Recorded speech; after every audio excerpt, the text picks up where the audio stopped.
Salatullah salamullah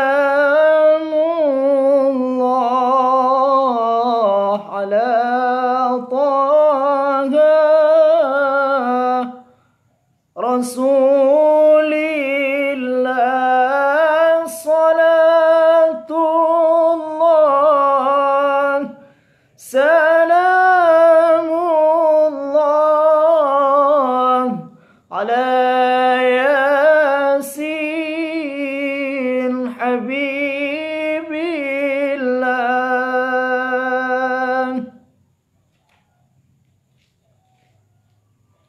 Assalamualaikum warahmatullahi wabarakatuh. Bismillahirrahmanirrahim. Alhamdulillahi rabbil alamin. Wassalatu wassalamu ala asrafil anbiya'i wal mursalin Sayyidina wa maulana Muhammadin sallallahu alaihi wasallam. Qala rabbi shrah li sadri wa yassir li amri wahlul 'uqdatam min lisani yafqahu qawli wasaddid lisani wahdi qalbi bihaqqi Muhammadin sallallahu alaihi wasallam.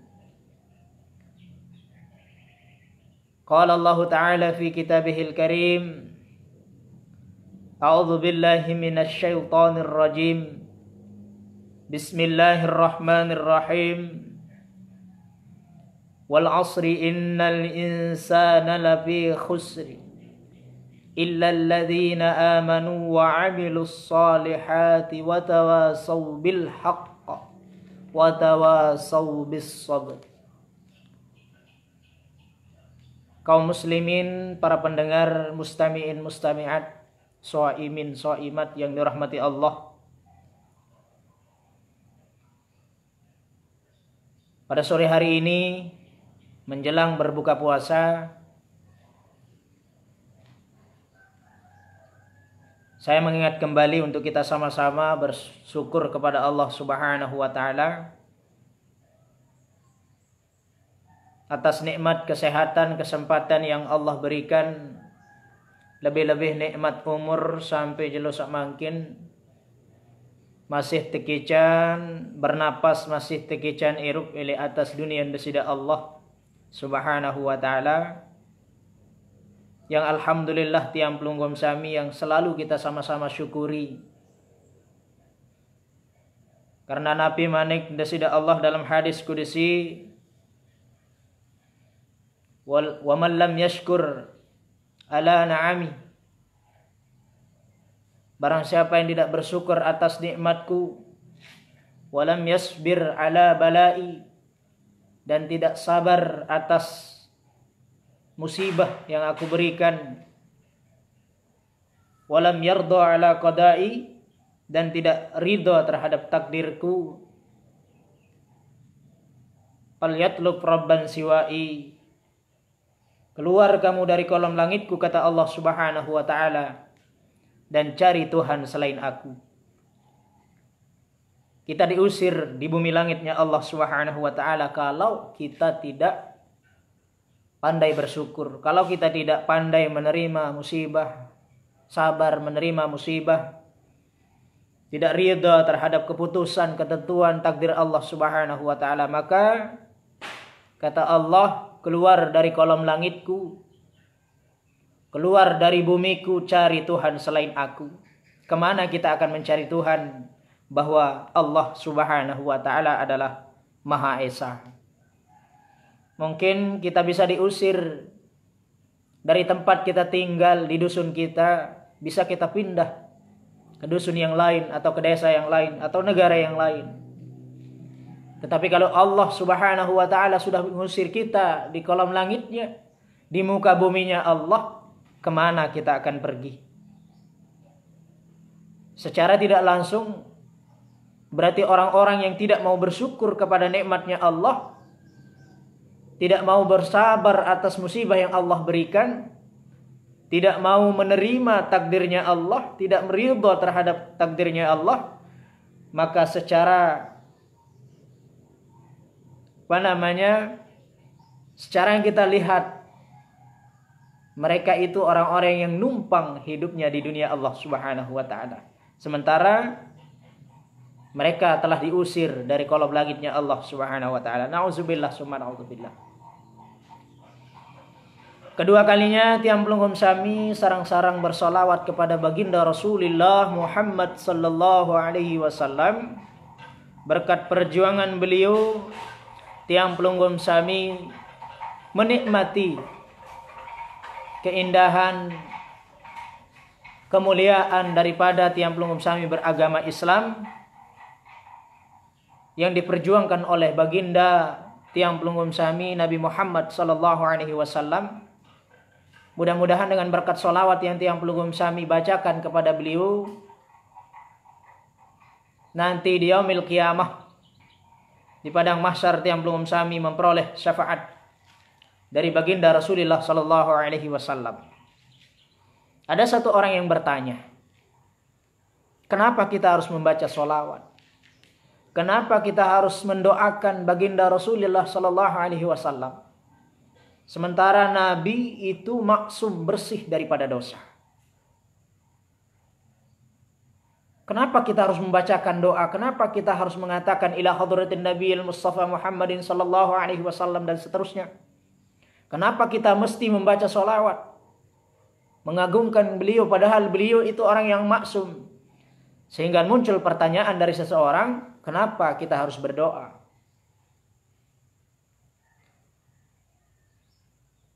Secara kita lihat, sebenarnya Nabi itu tidak membutuhkan doa kita. Tidak membutuhkan bacaan Fatihahnya kita.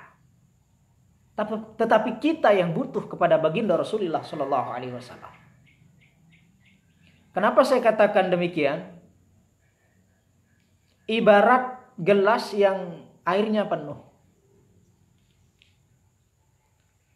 Ibarat gelas yang airnya penuh, kemudian kita tuangkan kembali air, maka tentu saking kepenuhannya akan jatuh ke bawah. Ke bawahnya kemana? Tentu akan ke bawah ke asalnya. Begitu juga ketika kita membacakan baginda Nabi Fatihah, membacakan solawat, membacakan doa-doa, mengirimkan Fatihah kepada beliau, kemana itu Fatihah itu? Kemana pahala Fatihah? Kemana doa itu? Akan kembali dalam diri kita. Nabi itu sudah full. Nabi itu sudah bersih. Makanya saya katakan sebenarnya Nabi itu tidak membutuhkan kita. Tetapi kita yang butuh kepada baginda Rasulullah sallallahu alaihi wasallam. Semakin penuh air itu, semakin kita tuangkan, maka air itu karena kepenuhan, terlalu banyak air hingga jatuhnya ke bawah. Nah, jatuhnya ke bawah itu adalah ngalirnya kepada kita semua. Kaum muslimin, para pendengar yang dirahmati Allah. Pada sore hari ini, saya akan menyampaikan beberapa hadis yang merupakan hadis-hadis pilihan yang disebutkan dalam kitab Mukhtarul Hadis An-Nabawiyah dari beberapa kumpulan-kumpulan hadis yang sahih, terutama tentang di dalam kita beribadah maupun ibadah mahdhah maupun ibadah ghairu mahdhah, yang di mana-mana adalah kunci amal. Kunci daripada pekerjaan amaliyah kita yang sehari-hari adalah niat. Niat kita. Sehingga Nabi SAW mengatakan, diriwayatkan oleh Bukhari dan Muslim, dari Umar bin Khattab radhiyallahu anhu, innamal a'malu bin niyati. Sesungguhnya pekerjaan, amaliyah, pegawaian itu diawali dengan niat. Bin niyati, dilihat niatnya seperti apa. Wa innama likulli ri'im ma nawa. Dan jikalau sesungguhnya tiang pelunggum sami berniat, tiap-tiap seseorang itu berniat, apapun yang dia niatkan itu yang dia akan dapatkan. Apa yang menjadi niatnya itu? Wa innama likulli imri'in ma nawa. Tiap-tiap niat yang dia niatkan akan mendapatkan apa yang dia niatkan. Seorang itu berniat, dia akan mendapatkan apa yang dia niatkan. Faman kanat hijratuhu ilallahi wa rasuli. Barang siapa yang berniat, ada orang yang berniat hijrah kepada Allah dan Rasulnya dengan niat lillahi ta'ala, fahijratuhu ilallahi wa rasulihi, maka orang itu akan mendapatkan apa yang diniatkan. Misalnya, kalau dia hijrah niatnya karena Allah Subhanahu wa taala dan Rasulnya, maka dia akan mendapatkan itu. Akan mendapatkan ridha Allah Subhanahu wa taala, akan mendapatkan pahala dari Allah Subhanahu wa taala dan Rasulnya. Tetapi sebaliknya, wa man kanat hijratuhu ila dunya yusibuha. Jikalau ada orang yang berniat hijrahnya karena dunia, yusibuha, maka dia akan mendapatkannya. Awim ro'atin, atau karena perempuan, niatnya, hijrahnya, yankiha, yang ingin dia nikahi. Fahijratuhu ila ma hajara ilaih, maka akan mendapatkan apa yang menjadi niatnya pindah itu. Niatnya hijrah itu. Mungkin niatnya karena dunia, akan diberikan dunia oleh Allah. Akan diberikan nilainya seperti nilainya dunia. Atau ingin menikahi seseorang perempuan, karena niatnya seperti itu tidak lillahi ta'ala, maka akan diberikan apa yang menjadi niatnya itu sendiri. Berarti maksudnya di sini adalah niat kita mencari ridha Allah Subhanahu wa taala dalam segala aktivitas amaliyah kita, tentu kita harus lillahi ta'ala. Menyampaikan ilmu lillahi ta'ala. Mengajarkan ilmu lillahi ta'ala. Membangun madrasah, membangun masjid, membangun majelis lillahi ta'ala. Tanpa ada unsur embel-embel yang lain.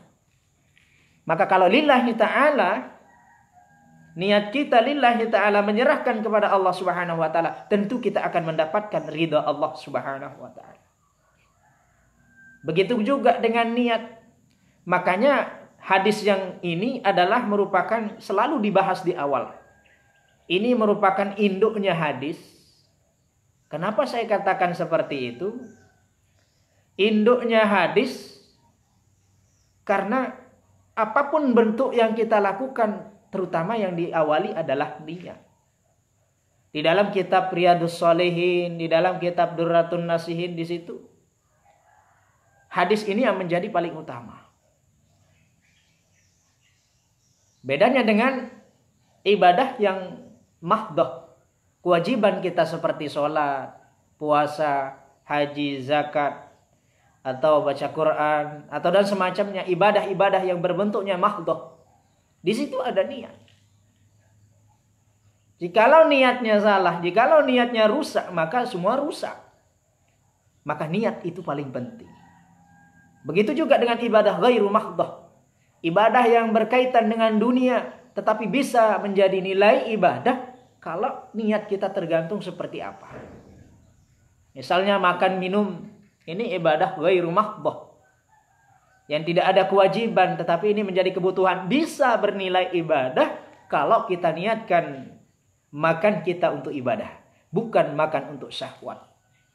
Begitupun minum seterusnya, atau ke sawah, atau ke toko, atau ke pasar, atau bekerja, atau mengembala. Apapun niatnya, apapun pekerjaannya, maka niatkan untuk ibadah kepada Allah Subhanahu wa taala, maka akan bernilai ibadah. Itu yang dikatakan tadi, wa innama likulli imri'in ma nawa. Apa yang kita niatkan seseorang itu yang akan dia dapatkan niatnya.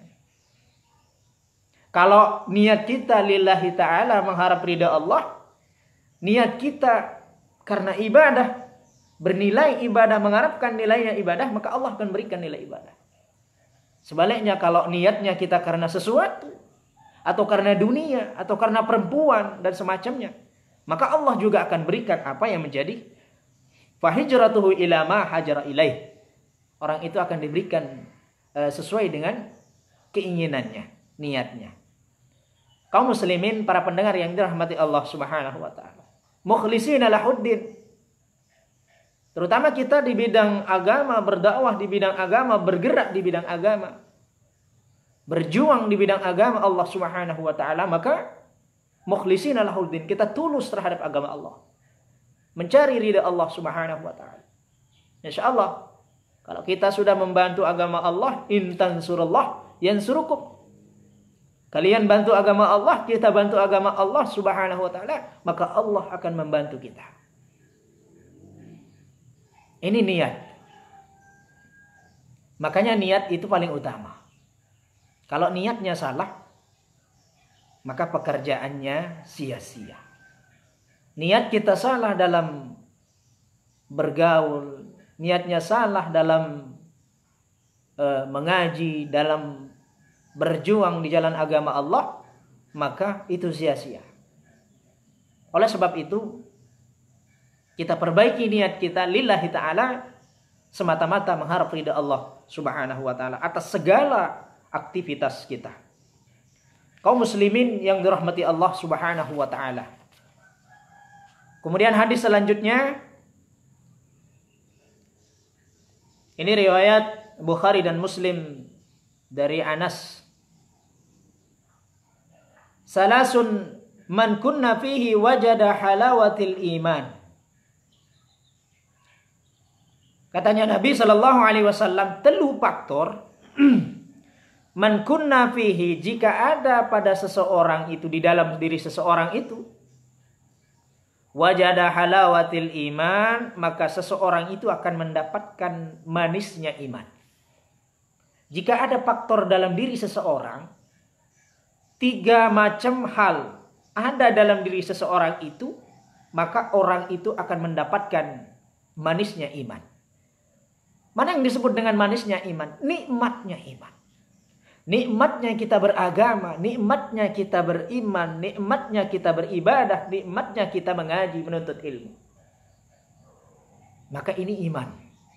Pondasi kita untuk dalam agama ini adalah jika iman kuat,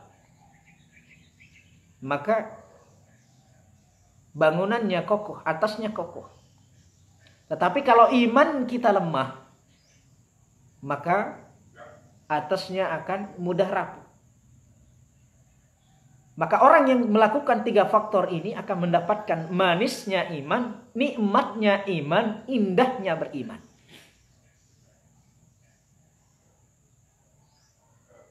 Misalnya istiqomah dalam keimanannya, beribadah kepada Allah Subhanahu wa ta'ala, tidak merasa terpaksa, melakukan kewajiban-kewajibannya, nikmat rasanya. Ketika ada goncangan-goncangan yang menentangi imannya, dia mampu mengalahkan hawa nafsu dengan iman yang kuat. Maka itulah orang-orang yang mendapatkan manisnya iman, halawatil iman. Bagaimana caranya mendapatkan manisnya iman, nikmatnya iman, indahnya iman? Kata Nabi sallallahu alaihi wasallam, ayyakuna Allah wa rasuluhu ahabba ilaihi mimma siwahuma. Jadi kata Nabi sallallahu alaihi wasallam, hendaknya kita menjadikan diri kita cinta kepada Allah Subhanahu wa taala dan Rasulnya lebih, jangan sampai lebih kita mencintai keduanya daripada yang lain. Ini syarat yang utama agar kita mendapatkan nikmatnya iman, manisnya iman, indahnya beriman.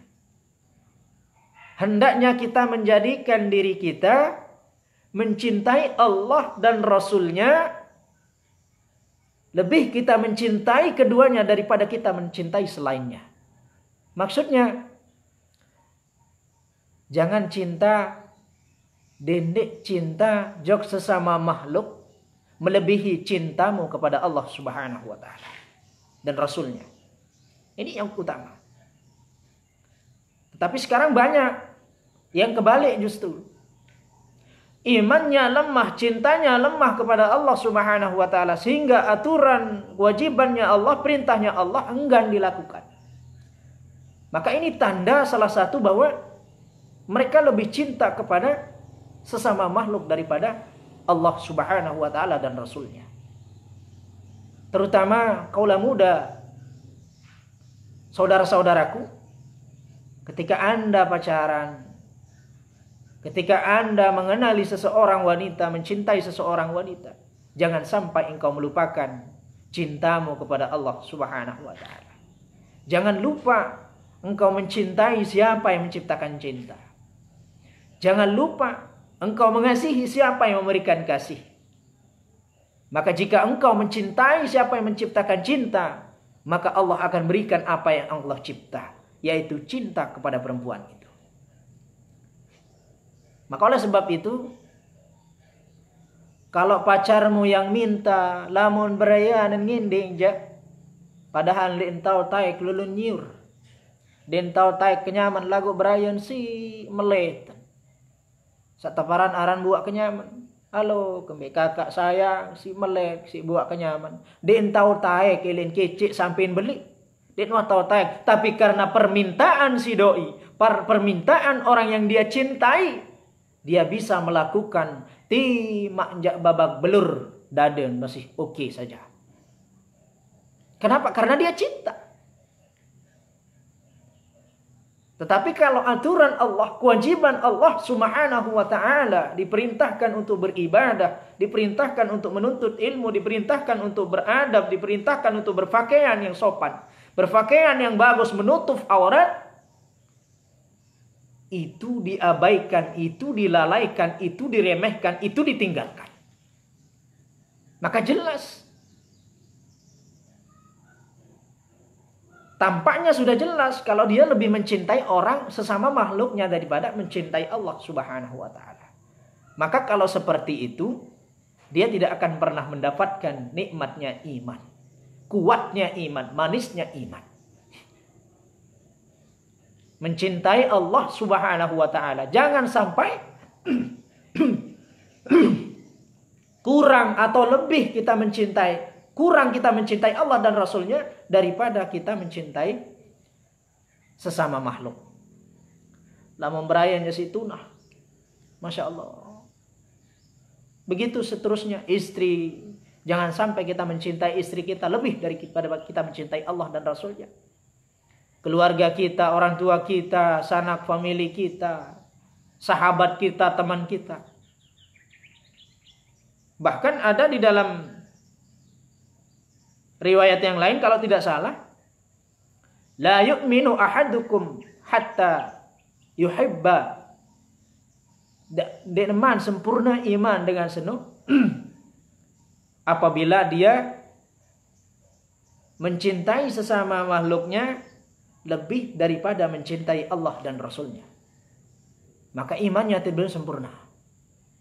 La yu'minu ahadukum, tidak dikatakan beriman kalian jika kalian lebih mencintai sesama makhluk, lebih mencintai istri Anda, lebih mencintai keluarga Anda, pacar Anda, suami Anda, orang tua Anda, teman Anda, daripada Anda mencintai baginda Rasulullah sallallahu alaihi wasallam dan Allah Subhanahu wa taala. Itu yang utama, yang pertama.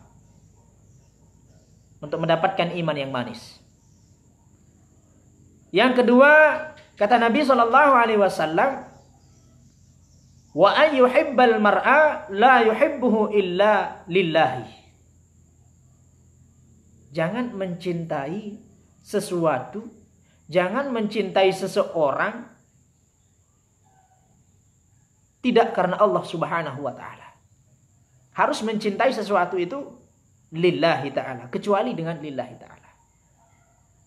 Kayak yang tadi, mencintai perempuan karena cantiknya, mencintai perempuan karena bodinya, mencintai perempuan karena kayanya, mencintai perempuan karena segalanya, atau menginginkan jabatan, menginginkan suatu jabatan karena ada sesuatunya, bukan karena Allah Subhanahu wa taala. ingin mendapatkan ini karena ada sesuatu yang bukan lillahi ta'ala.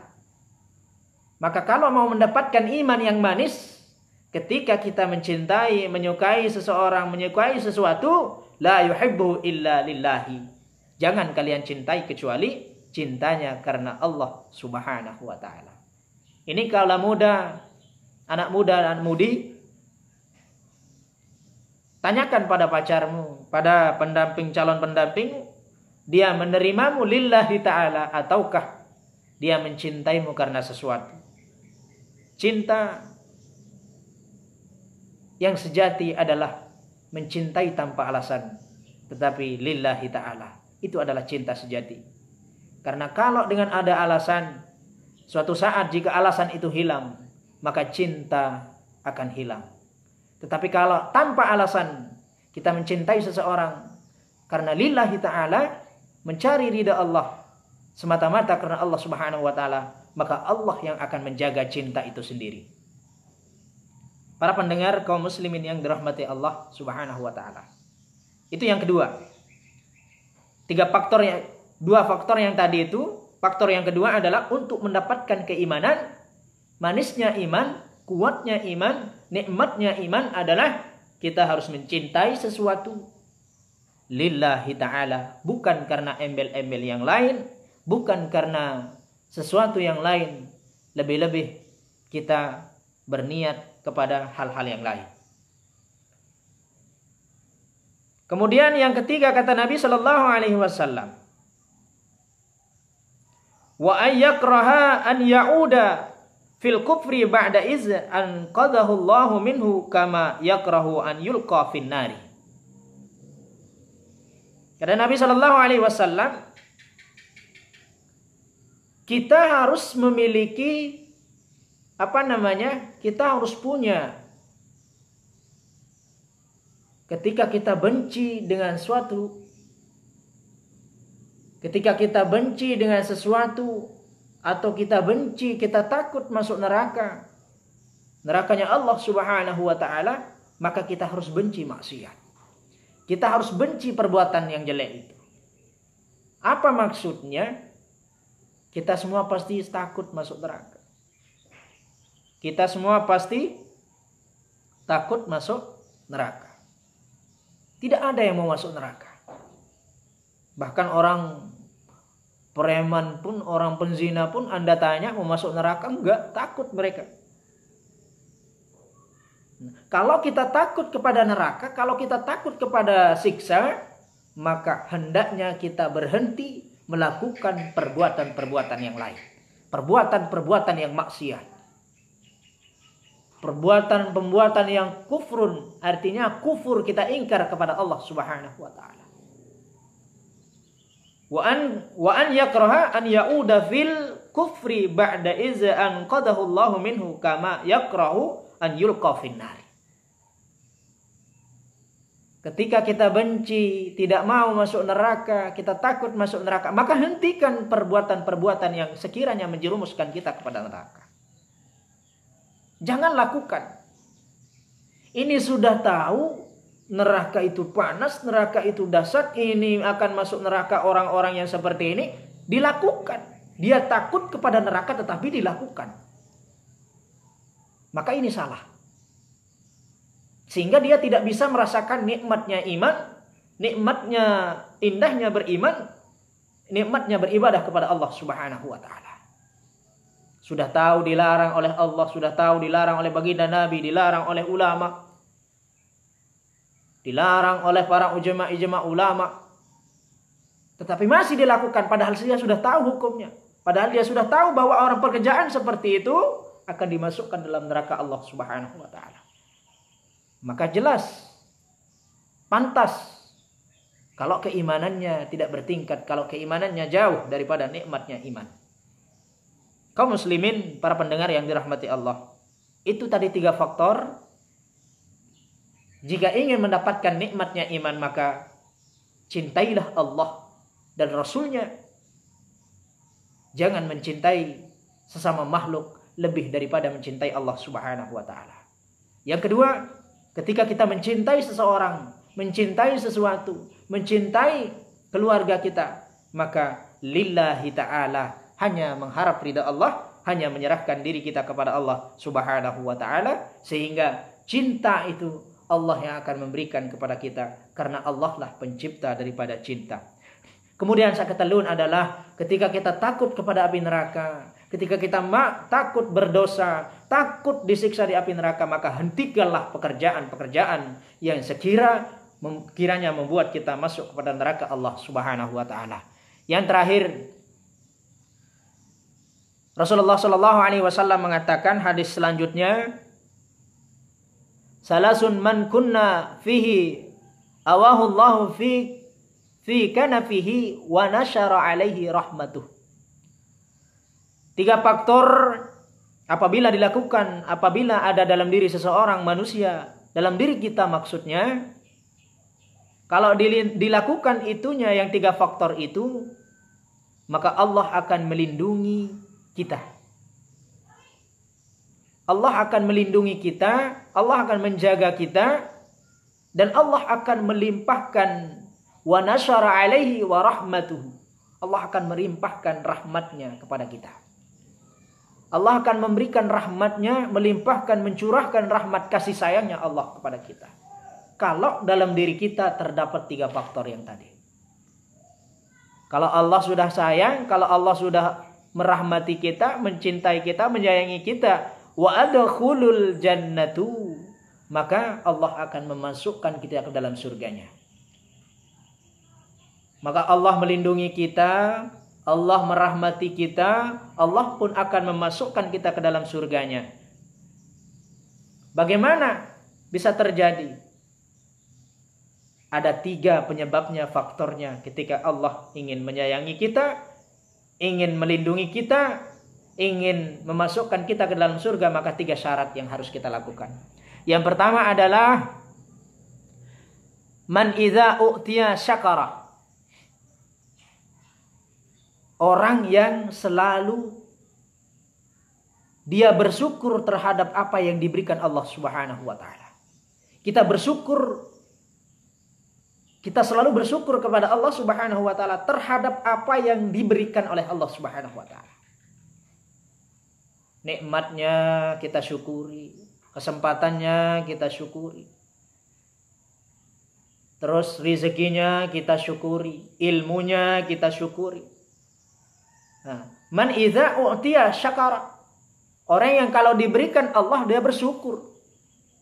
Ini faktor yang pertama, agar Allah memberikan kita rahmat, agar Allah memberikan kita lindungan, dan Allah memasukkan kita dalam surganya. Yang pertama harus kita lakukan adalah bersyukur atas segala pemberian Allah subhanahu wa ta'ala. Bersyukur atas limpahan nikmat Allah terhadap umur, kesehatan, kesempatan, rezeki, ilmu pengetahuan, kecerdasan, pakaian, apapun bentuk pemberian Allah subhanahu wa ta'ala, kita bersyukur. Maka insya Allah Allah akan menurunkan rahmat kepada kita. Begitu juga kita bersyukur kepada orang tua yang telah melahirkan kita, yang telah membesarkan kita, yang telah mengandung kita. Tetapi tidak hanya mengandung saja, menyusui saja, melahirkan. Ada pelajaran, ada yang sangat luar biasa yang orang tua kita lakukan kepada kita. Mungkin bisa saja, mohon maaf, binatang juga bisa kan? Bisa mengandung, bisa melahirkan, bisa menyusui. Tapi ada bedanya dengan orang tua kita. Beliau mendidik, beliau mengajarkan kita, beliau banting tulang keringat untuk membiayai kita sekolah. Itu bedanya di situ. Maka hal ini yang sulit. Maka kita harus bersyukur terhadap apa yang diberikan oleh orang tua. Berterima kasih kepada orang tua yang telah melahirkan kita, membesarkan kita, merawat kita, menyekolahkan kita sehingga kita pintar sampai saat ini. Sehingga kita mampu berbicara di depan orang banyak. Kita bisa membedakan mana hak dan mana yang batil dengan orang tua yang membiayai kita. Maka kita berterima kasih, bersyukur kepada mereka. Nah, ini lain dengan syukur dengan pujian. Kalau pujian, kita memuji kepada Allah dengan bersyukur kepada Allah lain. Kalau memuji itu ketika kita melihat sesuatu keindahan, suatu kelebihan keagungan Allah, maka pujian, Masya Allah. Misalnya karena wanita ada yang cantik, Masya Allah cantik pipinya, Masya Allah cantik akhlaknya, Masya Allah, kita puji Allah subhanahu wa ta'ala. Ketika kita melihat kebesaran, kita melihat keindahan, ketika kita melihat ciptaan Allah. Kalau syukur, syakar, ini ketika kita diberikan oleh Allah subhanahu wa ta'ala beberapa nikmat. Itu bedanya antara pujian dengan syukuran. Berarti syukur ini digunakan ketika Allah memberikan kepada kita sesuatu. Itu yang pertama tadi. Man idza u'tiya syakara, orang yang bersyukur ketika diberikan nikmat oleh Allah Subhanahu wa taala, maka akan diberikan rahmat wa nasyara alaihi, dan limpahan rahmatnya, awahullah, dan lindungan Allah Subhanahu wa taala, wa adkhalahul jannatahu, ya, akan diberikan rahmatnya Allah Subhanahu wa taala dan akan dimasukkan ke surga Allah. Kemudian yang kedua, wa idza qadara ghafara. Ini kalau mau kita mendapatkan rahmat Allah, yang kedua yang harus kita lakukan adalah kita mudah memaafkan orang yang berlaku salah. Wa idza qadara ghafara. Ini hal yang sulit.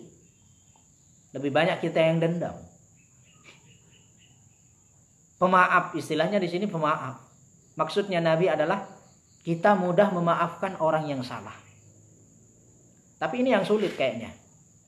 Sulit sekali.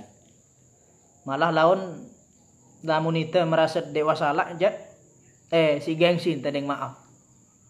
Makanya kalau kita memaafkan, kata Nabi Shallallahu Alaihi Wasallam, ini yang sangat mulia, yang sangat sin baik, sangat sin bagus. Orang yang tidak salah tetapi dirinya minta maaf, dirinya memaafkan, maka ini yang lebih bagus. Tapi ini sulit. Wa idza qadara ghafara. Apabila ada orang yang bersalah, artinya bersalah dengan diri kita, maka kita memaafkan kesalahannya. Kita istilahnya bagus tidak menyimpan dendam, tidak mudah dendam kepada seseorang. Maka insya Allah akan berikan rahmatnya dan akan memasukkan kita dalam surga kalau kita menjadi orang yang pemaaf. Yang ketiga, yang terakhir adalah wa idza ghadiba fatara. Apabila kita marah, maka cepat lemah, cepat sadar. Jangan sampai marahnya itu, yang namanya manusia, ya. Manusia, kadang saya juga begitu. Kalau sudah tingkatan emosinya, kadang emosinya karena siswa, emosinya karena istri kadang. Maka kalau kita marah, tentu cepat melemah, cepat sadar.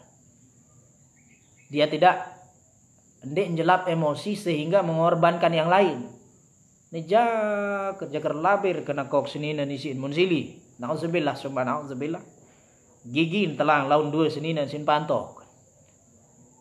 Itu tidak boleh seperti itu. Jangan sampai marahnya mengorbankan orang lain. Cepatlah sadar. Cepatlah kontrol emosi marah itu. Selalu lemah ketika mulai marah. Ketika marah kita kontrol supaya lemah emosi kita. Maka ini kunci faktor yang kalau Allah akan memberikan kita rahmat dan akan masukkan kita dalam surga Allah Subhanahu wa taala. Jangan sampai marah sehingga mengakibatkan korban yang lain. Gelas pecah, piring pecah, rumah rusak, pintu rusak. Ya kadang saat kita sedang marah, ya memang tidak apa-apa, kita senang. Kita merasa enak. Tetapi nanti kalau sudah selesai marah, kita rugi. Jembung kemarin dibeli, gelas kemarin dibeli, pintu kemarin diperbaiki, kan rusak semua. Maka sebelum itu terjadi, cepatlah sadar. Wa idza ghadiba fatara, kata Nabi, lamun sili, maka cepatlah melemah, cepatlah sadar. Itu 3 faktor yang kalau kita lakukan, yang ada dalam diri kita, insya Allah Allah akan melindungi kita, Allah akan menurunkan rahmatnya. Dan kalau sudah sayang Allah kepada kita, maka kita akan dimasukkan ke dalam surga Allah Subhanahu wa ta'ala. Mudah-mudahan ada manfaat barokahnya. Kemudian nanti kita akan lanjutkan salasun man kunna fihi hasabahullahu hisaban yasura. Ini hadis selanjutnya riwayat Al-Hakim dan Abi Hurairah. Besok kita lanjutkan, mudah-mudahan ada kesempatan. Mudah-mudahan kita semua sehat walafiat, panjang umur, barokah fi taatillah. Tentu mudah-mudahan puasa kita hari ini diterima oleh Allah Subhanahu wa taala. Mudah-mudahan puasa selanjutnya juga diterima oleh Allah, mendapatkan ridha Allah sehingga kita menjadi insan yang mulia, mendapatkan maghfirah ampunan Allah Subhanahu wa taala, kembali kepada fitrah yang nantinya suci bagaikan anak yang baru lahir dalam kandungan ibunya. Akhirul kalam, kalau ada tutur bahasa yang salah atau bacaan yang salah atau pengertian yang salah, mohon maaf lahir dan batin. Yang benar itu datangnya dari Allah, yang salah itu datangnya dari pribadi saya sendiri. Hadanallahu wa iyyakum ajma'in, wallahul muwaffiq ila aqwamit thariq. Assalamualaikum warahmatullahi wabarakatuh.